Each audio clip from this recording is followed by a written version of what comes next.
নমস্কার।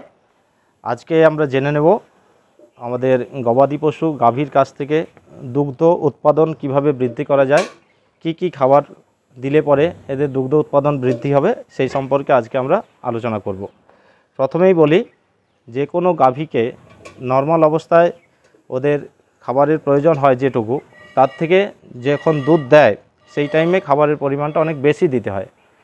একটা নর্মাল গাভী যদি 250 কিলো থেকে 300 কিলো বডি ওয়েট হয়, তাহলে ওকে বাঁচিয়ে রাখার জন্য যে পরিমাণ খাবার দরকার হয়, অর্থাৎ ঘাস বা শুকনো খাবার এবং তার সাথে দানা জাতীয় খাবার, দুগ্ধ উৎপাদনের সময় বা দুগ্ধ উৎপাদন বৃদ্ধি করার সময় সেই খাবারের পরিমাণটা অনেকটাই বেশি দিতে হয়। আমরা প্রথমেই খাবারগুলোকে দুটো ভাগে ভাগ করি। একটা হচ্ছে কনসেন্ট্রেট খাবার, অর্থাৎ দানা জাতীয় খাবার, শস্য জাতীয় খাবার। আরেকটা হচ্ছে রাফেজ, অর্থাৎ শুকনো ঘাস বা খড় জাতীয় খাবার। এই রাফেজটাকে আমরা দুটো ভাগে ভাগ করতে পারি। একটা হচ্ছে গ্রিন রাফেজ, একটা হচ্ছে ড্রাই রাফেজ। গ্রিন রাফেজের মধ্যে পড়ছে সবুজ ঘাস এবং ড্রাই রাফেজের মধ্যে পড়ছে শুকনো খড় বা অন্য কিছু বিচুলি টাইপের।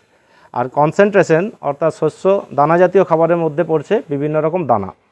এই দানা জাতীয় খাবার কখন কতটা দিতে হয়, দিলে কিভাবে দুধ বাড়বে সেই সম্পর্কেই আজকে আলোচনা করা হবে।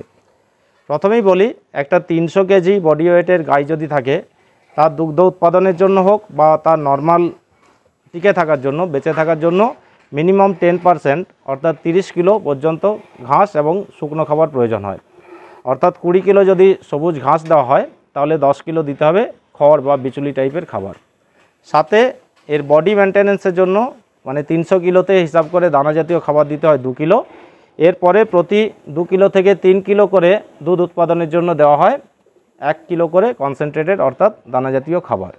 এটা হচ্ছে নর্মাল হিসাব। অর্থাৎ একটা গাই যদি 10 লিটার দুধ দেয়, তাহলে তাকে 300 কিলো যদি বডি ওয়েট হয়, তাহলে আমরা যদি তাকে 20 কিলো সবুজ খাবার ঘাস জাতীয় খাবার দিই, 10 কিলো দিতে হবে শুকনো খাবার খড় বা বিচুলি টাইপের।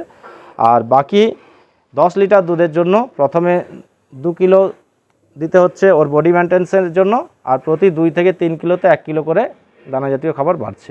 এটা হচ্ছে নর্মাল হিসাব। এই হিসাবে সবুজ ঘাসের মধ্যে বিভিন্ন রকম ঘাস আছে যেগুলো চাষ করে আমরা খাওয়াতে পারি, যেগুলো বিভিন্ন চাষিরা চাষ করে খাওয়াচ্ছেন।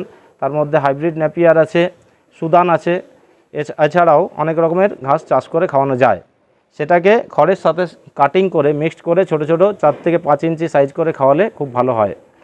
এবং দানা জাতীয় খাবারের মধ্যে সবচেয়ে ভালো কম দামি হচ্ছে ভুট্টা, গমের ভুসি, সয়াবিনের বীজ বা বড়ি, এবং হচ্ছে একটা খাবারের মধ্যে প্রোটিন, কার্বোহাইড্রেট, ফ্যাট 3টে খাবারই থাকতে হয়।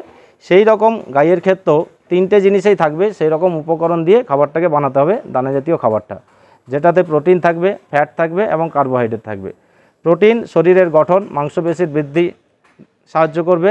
কার্বোহাইড্রেট এর নর্মাল যে চাহিদা অর্থাৎ যে পরিমাণ শক্তি দরকার হয় সেটা পূরণ করবে। আর ফ্যাটেরও কিছু গুণাবলী আছে যেটা দুধ উৎপাদন থেকে শরীরে বিভিন্ন সময় দরকার পড়ে। সেই রকম গুণগত মান দেখে লোকালি যে সমস্ত জিনিসগুলো পাওয়া যায়, যেমন গমের ভুসি, ভুট্টার দানা এবং তিসির খোল বা সর্ষের খোল, এবং তার সাথে অবশ্যই দিতে হবে পরিমাণ মতো ভিটামিন এবং খনিজ পদার্থ। সবগুলোকে একটা রেশিওতে মিক্সড করে দানা জাতীয় খাবারের উপাদানটা দিতে হবে, এবং সবুজ ঘাস সাথে খড়। 3টে জিনিস অর্থাৎ খাবার ব্যবস্থাপনা যদি সুষম খাবারের মধ্যে থাকে, তাহলে অবশ্যই প্রতিদিন দুধের উৎপাদন বাড়বে। ধন্যবাদ।